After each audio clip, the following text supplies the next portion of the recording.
Hello guys, welcome. कैसे हैं बच्चे?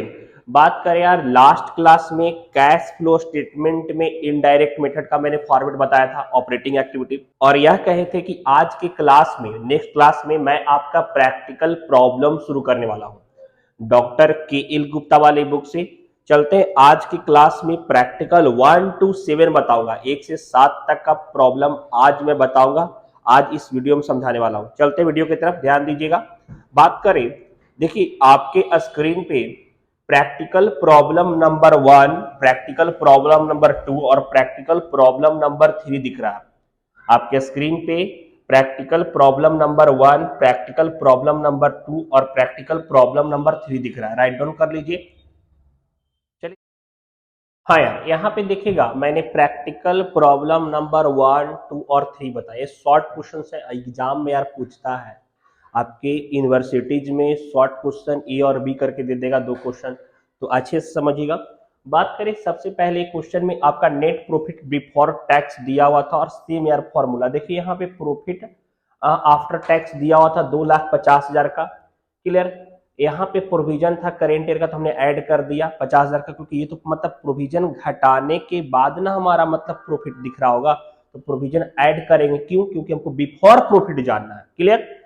उसके बाद डेफर टैक्स जो रहेगा प्रीवियस ईयर का, वो हमने पेड कर दिया होता है, इस कारण से वापस प्लस करेंगे ताकि हम बिफोर प्रॉफिट जान सके।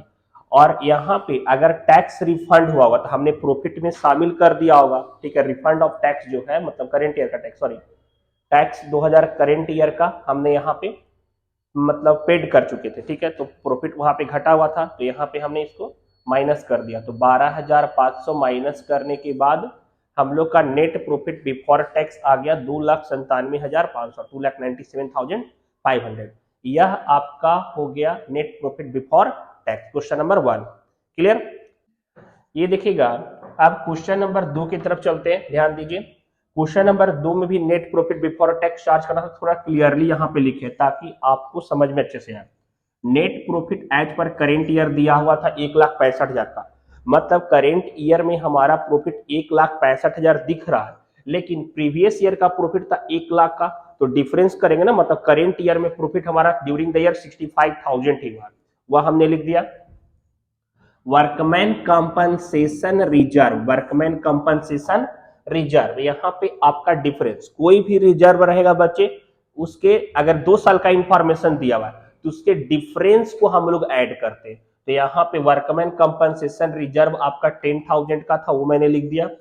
प्रोविजन फॉर टैक्स था करेंट ईयर का। ठीक है, प्रोविजन फॉर टैक्स अगर दिया हुआ रहेगा तो हम लोग बिफोर प्रॉफिट जानने के लिए आपका करेंट ईयर का ऐड करेंगे, तो यह करेंट ईयर का हमने ऐड करा। General reserve difference, investment fluctuation reserve का मतलब डिफरेंस। उसके बाद प्रपोज्ड डिविडेंड, प्रपोज्ड डिविडेंड जब दिया हुआ रहेगा तो हम लोग प्रीवियस ईयर के प्रपोज्ड डिविडेंड को ऐड करते हैं, हमने ऐड करा 90,000 का। उसके बाद इंटर्म डिविडेंड करेंट ईयर का ऐड करेंगे, और रिफंड ऑफ टैक्स जो हमें वापस टैक्स मिल गया तो हमारे प्रॉफिट को नहीं बढ़ा दिया होगा, माइनस करेंगे वहां पे, तो नेट प्रॉफिट बिफोर टैक्स हम लोग का आ गया 2,97,500। यहां तक आपका clear? Clear? Third number question में चलते हैं। थर्ड नंबर था आपका नेट लॉस दिया हुआ था, 5,000 का नेट लॉस था। उसके बाद देखिए, हम लोग को operating profit before working capital changes दिखना है कि मतलब वर्किंग कैपिटल में क्या क्या आएगा। जैसे अगर आपका डिप्रिसिएशन, इसे मतलब आपका करेंट एसेट और करेंट लायबिलिटी के वैल्यू में चेंजेस, जिस कारण से हमारा वर्किंग कैपिटल इंपैक्ट करता है, तो वर्किंग कैपिटल के चेंजेज होने से पहले हमारा प्रॉफिट क्या था, हम उसे फाइंड आउट करेंगे। तो यहाँ पे नेट लॉस तो जैसे लिखा हो तो मैंने लिख दिया।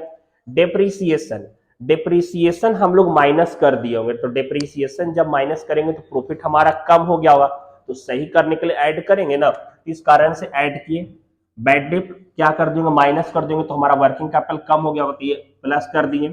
फाइनेंस कॉस्ट भी सेम, गुडविल राइट ऑफ का भी सेम, क्योंकि यार खर्चा, एक्सपेंसेस को अगर हमने माइनस कर दिया होगा आफ्टर वाले में, तब ना वो आफ्टर निकला यार, आफ्टर मतलब वर्किंग कैपिटल चेंजेस, तो बिफोर जानने के लिए जो हम लोग बाई बैक सबको ऐड करते चलेंगे। क्लियर? तो ये loss on sale of plant, share issues expenses, इसको प्रिलिमिनरी एक्सपेंस भी बोल सकते हैं।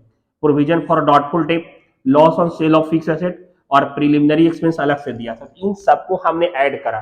क्योंकि आफ्टर प्रॉफिट जानने के लिए सबको माइनस कर दिए थे, अब हमको बिफोर जानना है वर्किंग कैपिटल, तो हम लोग को प्लस करना पड़ेगा, बाई बैक जाना पड़ेगा ना। क्लियर। साथ साथ जो जो इनकम, हमारा इनकम को जोड़ेंगे तो हमारा वर्किंग कैपिटल बढ़ गया होगा, तो उन सारे इनकम को हम माइनस करेंगे ताकि हम बिफोर प्रॉफिट जान सके। तो यहाँ पे rent received, profit on sale of building और इंटरेस्ट रिसीव, इन तीनों को माइनस कर देंगे तो नेट प्रॉफिट हमारा ऑपरेटिंग चेंजेस के बिफोर में आपका 375 आ जाएगा। Operating profit before working capital changes कितना आ जाएगा? 375। यह आपका प्रैक्टिकल प्रॉब्लम नंबर 1, 2 और 3 तीनों कंप्लीट हो गया। अच्छे तरीके से राइट डाउन कर लीजिए। देखिए आप मतलब वीडियो पॉज कर लीजिए, राइट डाउन कर लीजिए। 4, 5, 6 बनाने चलते हैं, ध्यान दीजिएगा और सारा इंपॉर्टेंट है बच्चे, अच्छे से समझिएगा। 4, 5 और 6 फिर एक बार बनाऊंगा, और कहीं डाउट लग रहा है वीडियो प्लेबैक करके देखिए, अगर कहीं और डाउट लग रहा है कमेंट कीजिए, मैं वहां भी रिप्लाई आपको देके बताऊंगा। ठीक है, चलते आगे, ध्यान दीजिएगा। हाँ बच्चे, यह देखिए आपके स्क्रीन पे प्रैक्टिकल प्रॉब्लम नंबर 4, 5 और 6 है। आपके स्क्रीन पे प्रैक्टिकल प्रॉब्लम नंबर 4, 5, 6 है, इसे सॉल्व करने जा रहे हैं। चलिए देखिएगा, सॉल्व करते हैं। हाँ बच्चे, यह देखिए मैंने 4, 5 और 6 बनाया। ठीक है, शॉर्ट प्रैक्टिकल क्वेश्चन था, ऑपरेटिंग एक्टिविटी निकालना। ठीक है, कैश इनफ्लो फ्रॉम या आउटफ्लो फ्रॉम ऑपरेटिंग एक्टिविटी निकालना था। देखिए 4 नंबर क्वेश्चन में आपका profit as per current year दिया हुआ था और प्रीवियस ईयर का प्रॉफिट था, मतलब net profit during the year में आपका 10,000 का आया। यहां तक किसी को कोई डाउट नहीं होगा। अब इनफ्लो और आउटफ्लो का कॉन्सेप्ट समझिएगा, बस एक बार राइट डाउन कर लीजिए कॉपी में कि अगर आपका करेंट एसेट्स इंक्रीज करता है, अगर आपका करेंट एसेट्स इंक्रीज करेगा, प्रीवियस ईयर से करेंट ईयर को कंपेयर कीजिएगा, अगर आपका करेंट एसेट इंक्रीज करेगा तो कैश का आउटफ्लो होगा। कैश का क्या हो जाएगा? आउटफ्लो। करेंट एसेट अगर डिक्रीज करेगा तो कैश का इनफ्लो होगा, करेंट एसेट डिक्रीज करेगा तो कैश का इनफ्लो होगा।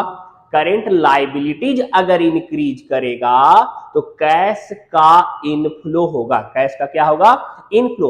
और करेंट लाइबिलिटीज अगर डिक्रीज करेगा तो कैश का आउटफ्लो होगा। यह 4 रूल लास्ट क्लास में बताए थे, आज ही बता रहे, लिख लीजिएगा। अब देखिए इन्वेंट्री प्रीवियस ईयर के कंपैरिजन में करेंट ईयर में वैल्यू इसका कम हो रहा था, मतलब हमने इन्वेंट्री को बेचा होगा और बेचेंगे तो कैश का इनफ्लो होगा ना, 10,000। ट्रेड रिसीवेबल भी डिक्रीज हो रहा था, और आउटस्टैंडिंग एक्सपेंस करेंट लायबिलिटीज है जो बढ़ रहा था 1,000 से, तो यह हमने इनफ्लो हो गया। टोटल इनफ्लो यहाँ पे 13,000 का। क्रेडिटर पिछले साल के कंपैरिजन में करेंट ईयर में वैल्यू कम हो गया था, मतलब कैश का आउटफ्लो हुआ है, तो यह 4,000। आउटस्टैंडिंग इनकम बिल्स पेबल भी घट रहा था आपका 13,000। आउटस्टैंडिंग इनकम करेंट एसेट्स होता है। ठीक है, आउटस्टैंडिंग इनकम क्या होता है? करेंट एसेट होता है। तो यहाँ पे आपका आउटस्टैंडिंग इनकम पिछले साल के कंपैरिजन में करेंट ईयर में 1,000 बढ़ गया, तो करेंट एसेट जब बढ़ेगा तो आउटफ्लो होगा, तो 1,000 का हमने नेट निकाला, तो cash inflow from operating activity 5,000 का आ गया। यह 4 नंबर क्वेश्चन आपका कंप्लीट। 5 नंबर में देखिएगा बच्चे, सेम उसी तरीके से आपका करेंट ईयर का प्रॉफिट दिया हुआ था, प्रीवियस ईयर का प्रॉफिट दिया हुआ था। Net profit during the year 1,30,000 हो गया, 1,30,000 हो गया। क्लियर। उसके बाद ऑपरेटिंग एक्टिविटी का बात करें तो इनफ्लो वाले में देखिए आपका यहाँ पे डेटर का वैल्यू करेंट एसेट्स है, और करेंट एसेट्स का वैल्यू पिछले साल के कंपैरिजन में करेंट ईयर में वैल्यू घटा था, तो यह इनफ्लो हो गया।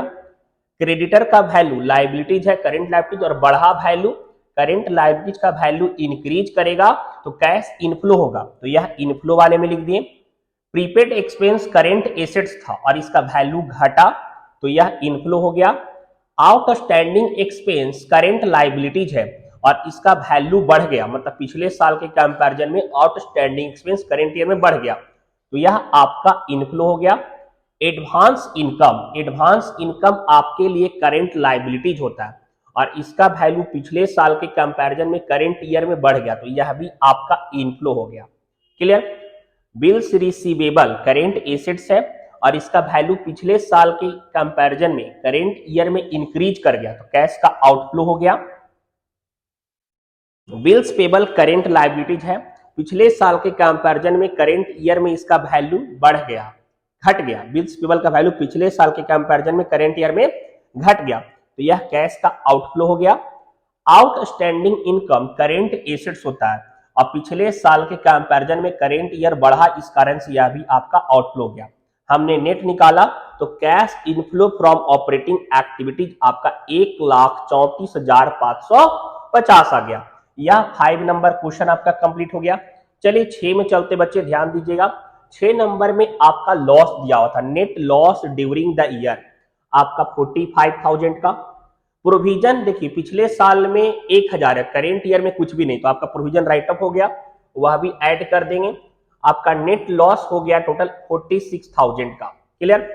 बिल्स पेबल करेंट लायबिलिटीज था और पिछले साल के कंपैरिजन में करेंट ईयर में इसका वैल्यू बढ़ रहा था, तो इस कारण से यह इनफ्लो हो जाएगा 20,000 का।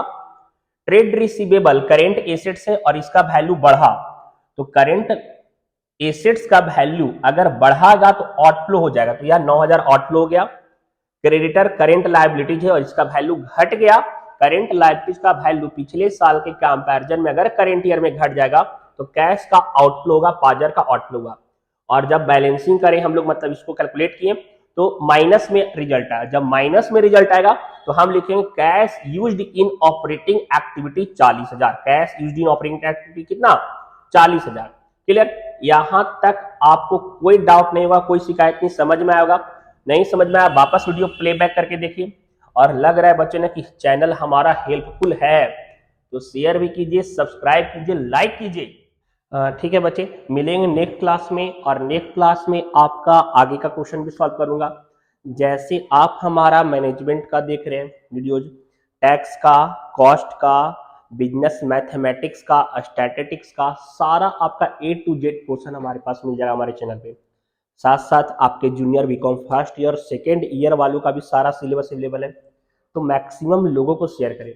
और ऑफलाइन क्लास चाहते हैं, पटना में है तो आर्या कॉमर्स कैरियर को ज्वाइन करें, गारंटेड रिजल्ट मिलेगा, बेस्ट एजुकेशन। धन्यवाद।